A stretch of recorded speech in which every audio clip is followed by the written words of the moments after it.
Hello again to anyone that may be watching. My name is Jesse. I'm the Maze Guy, and this is Math with the Maze Guy.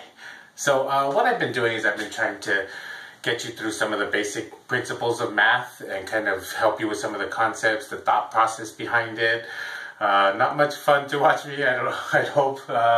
Merry Christmas. It's going to be Christmas time. But I'm hoping to introduce you to some of those things. And today I'm going to go through some of the multiplication tricks that we may need to use in some equations. And it's very helpful to kind of think about how multiplication works. And that's kind of why I wanted to go through some of these things that I'm going to talk about today.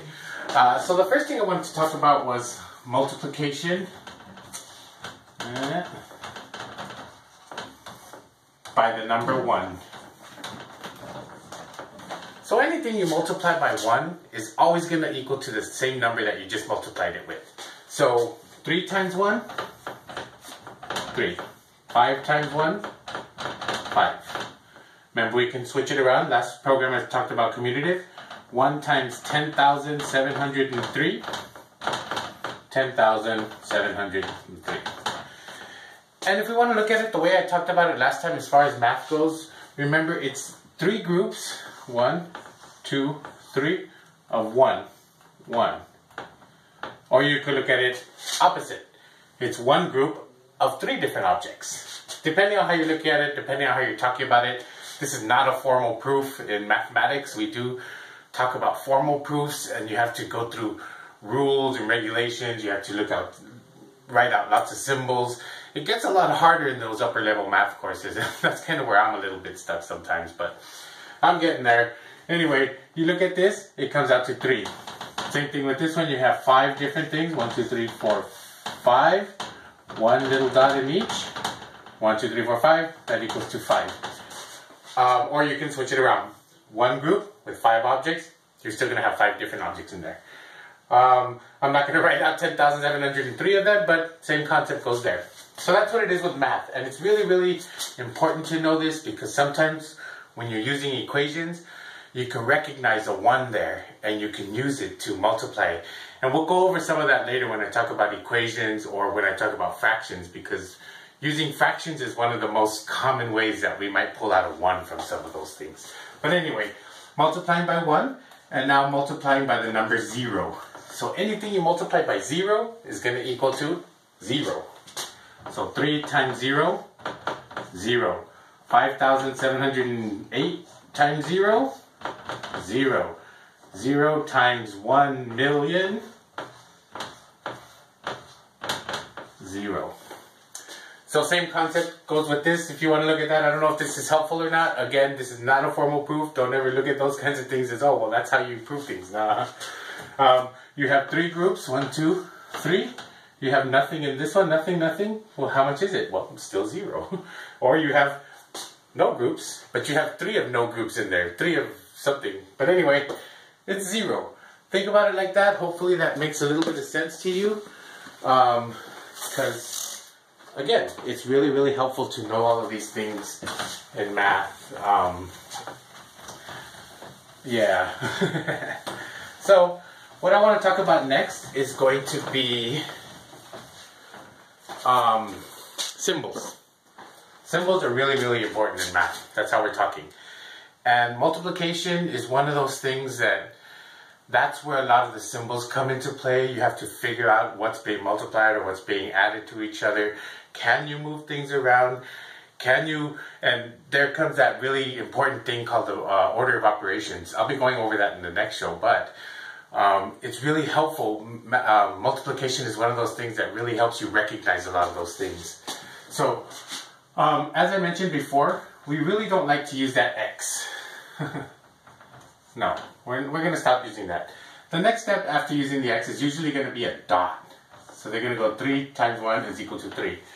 But a lot of people don't like that dot either, because the dot in upper level mathematics has other meanings to it. It's used in matrices, it's used in group theory, it's used in all sorts of other different things. Well, I might be lying. Operators. There's different things that it's used for. I can't give you all of them off the top of my head, but we tend to shy away from this one as well. The most common one you'll see is going to be something like 3 times 1, parentheses. When you see parentheses, that means 3 times whatever's in here. You know, sometimes you might have something else in there, but you're multiplying 3 times anything that's in there. So that's going to be equal to 3. And it's really important when you're dealing with negative numbers, because if you do 3 times negative 1, that's going to equal to negative 3, but you cannot write it like that, because that's just 3 minus 1. So try to make sure you're using, and if you use a dot, 3 dot minus 1, that looks a little weird, so we kind of refrain from using that. 3x minus 1, that also looks a little odd, so we're kind of going to this. So make sure you're looking at that, because also sometimes we might have 3 times 2 plus 5 plus 7 plus whatever. You have to do this. Go in there, and so it's 3 times whatever this number is. So do this first, and we'll go over that in the order of operations, but do that first, and then you multiply. So, and then the other most common one we're going to see in mathematics is going to be something like 3a. That's just telling you that you're multiplying 3 times whatever number a is. So when you see a number and a letter together, you're multiplying all of that. So you might sometimes see 3xy. You're multiplying 3 times whatever number x is times whatever number y is. We don't know what they are, but they might usually mean something different. But sometimes they'll tell you a equals 2. And then you go in there and you say, oh, well, that equals to 6.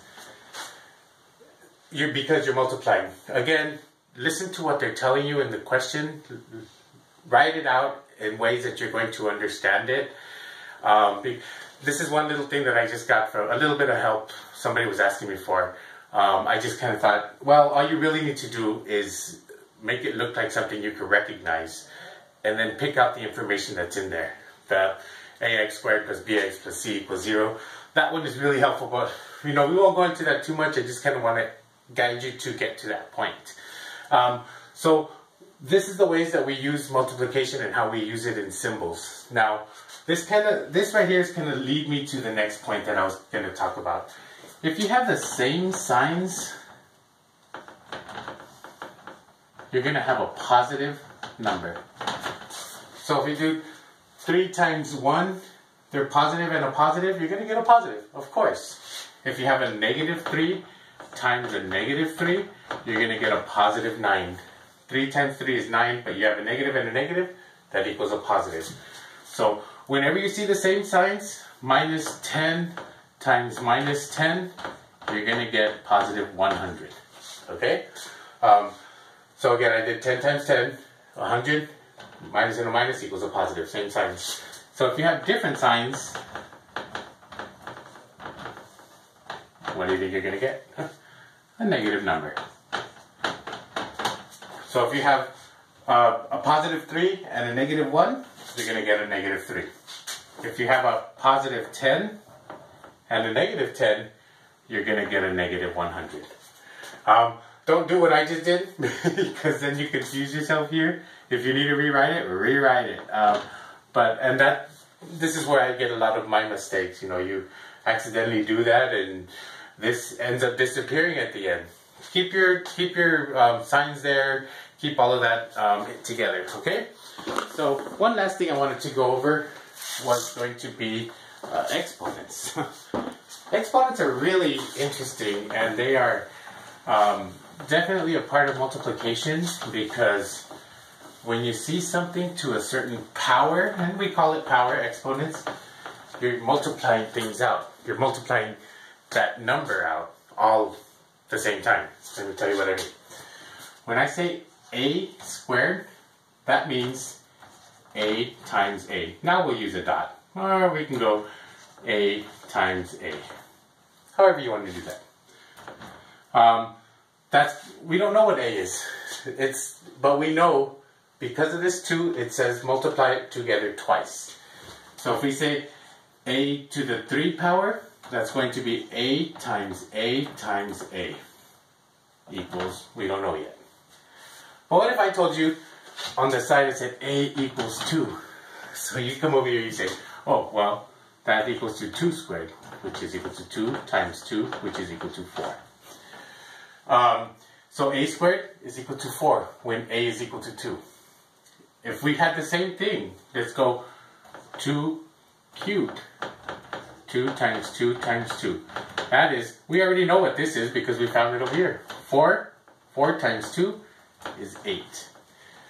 Let's try one more time. 8 to the 4th, we know it's, let's use the same one. 2 to the 4th equals 2 times 2 times 2 times 2 equals, well, we know what 3 of them are because it's 8. 8 times 2, 16. Sometimes, unless you're going to use a calculator, you might have to go little at a time. You know, if they're going to say 3 to the 5th power, 3 times 3, 9, 9 times 3, 27, 27 times 3, then you use a calculator, then you use your hands and all that, because even my brain is not that sharp. Well, anymore. Maybe somebody else's is. But this is the way you get to these particular numbers here. Okay? So, exponents. Now, with exponents comes the reverse. Like, if you want to find the root of 4, that's what this little symbol means. That's the square root of 4. This means 2. And I'll show you here in a minute what's going on. But if you want to find, you're trying to find a number that multiplies itself twice to get you to 4. And that's going to equal to 2. If you find a little number in here, the cubed root, the third root of 8, we're going to say, is there a number that multiplies itself 3 times to get you to 8? And we already did that, and it's going to be 2. So again, the same concept goes here. You're going to look for the fourth root of 16. That's going to equal to 2. Now, a lot of times this is going to be, you need to use a calculator. But there's other things that we're going to talk about later when I go over equations that lets you split these things up as well. If you're multiplying things, you usually can say, well, multiplying means I can easily pull out some kind of group. I know we're doing this group and this group. So think about those concepts. Think about what I've been talking about. That you might see later. And this is something I kind of want to throw in there because I used to find it fascinating. But if you saw something that said 8 to the 1/3 power, that's what that means. Because if you saw something that said 4 a to the 3, that equals to a to the 3 over 4. It's interesting. Play with that a little bit too. It all comes together when you look at equations and when you look at different things like that. I hope that it's been a little bit informative today. I want to go over division. I want to go over equations. I want to go over a lot of good stuff. But of course, I can't keep talking, and YouTube has that limit. Merry Christmas, everyone. Have a good day. We'll hope to see you soon.